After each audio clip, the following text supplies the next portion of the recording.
ኢትዮጵያ ፕሌን ተጠልፎ እንደሚያውቅ ታውቃላችሁ? ይህ የሆነው በፈረንጆቹ አቆጣጠር በ1996 ዓመተ ምህረት ነበረ። ፕሌኑ ደግሞ ወደ ተለያዩ የአፍሪካ ሀገሮች ነበር የሚሄደው እና ደግሞ 175 ተሳፋሪዎች ነበሩት። አውሮፕላኑ የሚያበረው ፓይለት ደግሞ ስሙ ልዑል ይባላል። ልዑል በጣም ኤክስፒሪየንስድ የሆነ በጣም ፕሮፌሽናል የሆነ ወደ ተለያዩ ሀገር የበረረ ፓይለት ነው። ከዛ በረራ ጀምረው ትንሽ እንደሄዱ ሶስት ሰዎች ብድግ ይሉና ሴኩሪቲ ምናምን አታክ ማድረግ ይጀምራሉ ማለት ነው። ሴኩሪቲዎችን አታክ አድርገው ከጨረሱ በኋላ ደግሞ ወደ ፓይለቶቹ ክፍል ይገባሉ። ከዛ በኋላ ኮፓይለቱን በቃ ይመቱታል ምናምን ነገር ከዛ ወርውረው ያስወጡታል። ከዛ ከሶስቱ ጠላፊዎች አንዱ የኮፓይለቱ ሲት ላይ ይቀመጥና ልዑል የሚለዋል ይሄን ፕሌን ወደ አውስትራሊያ ፍላይ ካላደረግከው ቦምብ ይዘናል እናፈነደዋለን ይላል። ግን እውነት ለመናገር ውሸታቸው ነው። ቦምብ የሚባል ነገር አለሱ።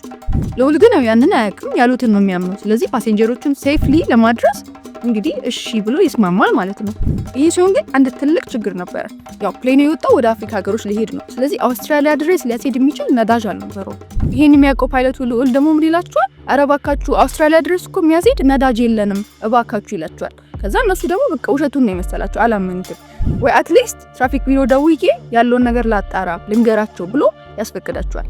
ከዛ እነሱም እንግዲህ ፈቀዱለት፣ ተስማሙ። ከዛ ደወለ ማለት ነው። ልክ እንደደወለ ነዳጅ ምናምን አይደለም ቪያ ነው። ኧረ እባካችሁ ታግተናል ድረሱልን ወደ ያለው የትራፊክ ኮንትሮሎቹ ቢሮ ደግሞ ኧረ እባክህ በቂ እኮ ነዳጅ የለህም እዛ ድረስ የሚያስሄድ ምንድነው ይሉታል። ከዛ ያው አልሰማማልኝ ምን ላድርግ ሲላቸው ያገናኛቸዋል ማለት ነው ከጠላፊዎቹ ጋር። እዛ ቢነግሯቸው ቢያስረዷቸው ምንም ሊገባቸው አልቻለም። ከበሳጫጩ ምናምን ነገር ኮሙኒኬሽን አቆሙ ጭራሽ ከነሱ ጋር።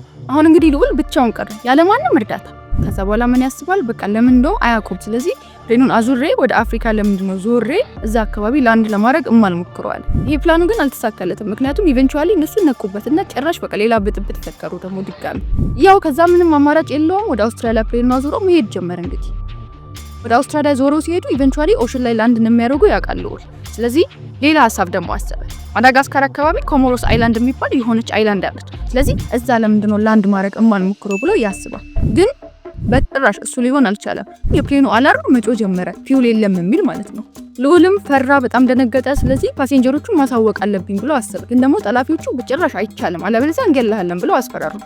ስለዚህ ያለው ሌላ አማራጭ ቅድም ያሰበው ኮሞሮስ አይላንድ ጋር ላንድ ማድረግ ነበር። እነሱ ሳያውቁ ላንድ ለማድረግ እየሞከረ እንዳለ በቀኝ በኩል ያለው ኢንጂን ይፈነዳል። ምክንያቱም ፊውል ምንም ነገር የለውም። ልዑል ይሄንን እያደረገ ሳለ አንደኛው ጠላፊ ይወጣል ጥሎት ማለት ነው ሌሎቹን ሊያናግር። ከዛ ልዑል እቺን አጋጣሚ ይጠቀምና ማይኩን ያነሳና ለፓሴንጀሮቹ በቃ ፕሌኑ ፊውል የለውም ላንድ እያደረግን ነው፣ ግን ክራሽ አድርገን ነው ላንድ የምናደርገው ብሎ ይነግራቸዋል። ከዛ ጠላፊዎቹ ደግሞ ይሄን ይሰሙና በጣም ተናደው የሮጥ ይመጣሉ። ማያውቁትን ነገር በቃ እዛ ጋር ኮንትሮሉ ምናምን ማይካካት ጀምሩ። ማያውቁትን ነገር ይባስ ብሎ በግራ በኩል ያለው ኢንጂን ይፈነዳል። አይላንዱ ላይ ላንድ ሊያደርግ ነበረ፣ ምንም በቃ አጡት። ስለዚህ ወደ ኦሽኑ ነው ቀጥታ እየሄዱ ያሉት ማለት ነው። ስለዚህ ኦሽኑ ላይ ነው ላንድ ማድረግ ያለብኝ ብሎ ወሰነበት። ከዛ ማይኩን አነሳና ፓሴንጀሮቹን በቃ ላይፍ ጃኬታችሁን አርጉ ኦሽኑ ላይ ላንድ ልናደርግ ነው ይላቸዋል።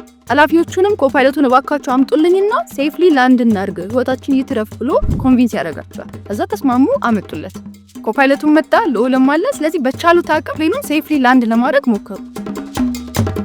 ጠላፊዎቹም በጣም ደነዝ ጠላፊዎች በነገራችን ላይ በቃ እዛ ጋር ቆሞ በቃ እንግዲህ ምን እናድርግ እንግዲህ እስቲ የሚሆነውን እንይ ብሎ እንደ ድራማ ማየት ጀመሩ ቆሞ። ከዛ ፕሌኑ ወደ ኦሽኑ የተጠጋ መጣ።